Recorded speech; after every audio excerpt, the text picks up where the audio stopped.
Following a balanced diet is one of the best things we can do for our health, but did you know certain foods are more important at different stages of life? 90s medical expert Dr. Payal Kohli is here to break this down for us. I'm so excited to talk about this. I've noticed that certain foods or alcohol makes me feel different. So talk to us about this concept of eating differently as we age. Yes, so most of us, what we do is as we get older, we do exactly what we were doing before, right? We eat the exact same things. But I want us to think about the phases of our life like chapters of a book. So you have kids, you have adolescence, you have our 30s, 40s, which is adulthood, then you have our middle ages, which is 40s to 60s, and then you have older adult. As you flip the chapter, how you eat should be dramatically different. What you eat, even the timings of when you eat.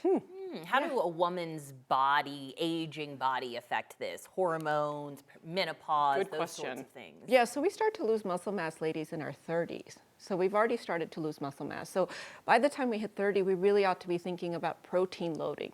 Do you have a sense of how much protein you should be eating every day? No.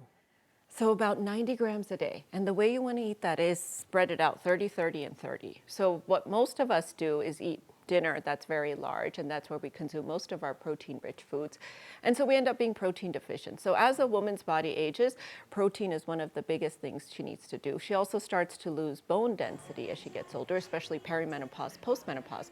So vitamin D and calcium, really important to make sure you're enriching in your diet.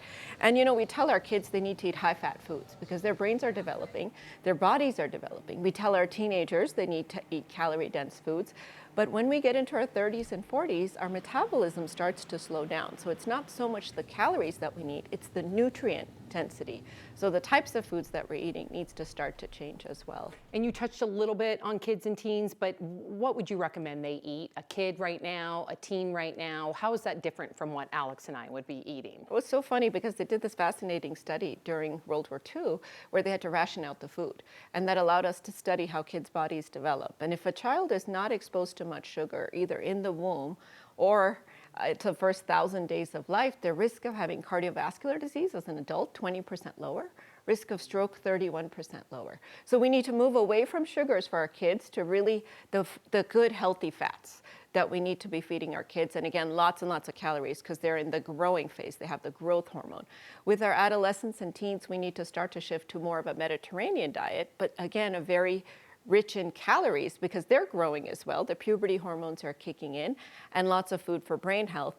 And then in our 30s and 40s, fertility actually is augmented if we start to eat more Mediterranean style food rather than more of a Western style diet that has a lot of ultra processed foods. And talk to our viewers when you say Mediterranean diet, go in a little more detail so folks know exactly what you're talking about. Yep, so I'm talking about healthy fats like avocados, I'm talking about whole grains, I'm talking about lots of seeds and nuts, I'm talking about good fish like salmon or tilapia, those types of fishes, and try to avoid red meat. And you really want to limit the butter, the lard, the beef tallow, the processed foods. And you want to shift away from carbs because a lot of times when we're on the go, when we're busy, we tend to eat a lot of carbs, but that's really not what we want to do as we get older. What about our parents, older adults? What do you recommend for them? So brain health is really important here. So as we age, the bacteria in our gut actually starts to change, believe it or not.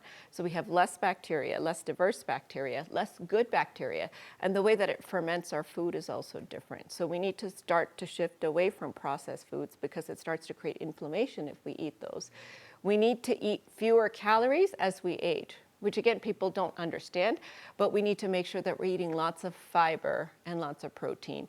And then that brain food is really important. So that's when I say omega-3s. And if you're vegetarian like you are, Sam, or vegan, you can have a hard time sometimes getting those omega-3s, especially as you age. So even in our 40s, we need to start to focus a little bit on brain health and foods that feed our brain. But one thing we cannot do, the biggest mistake I see people making, the same meals week after week.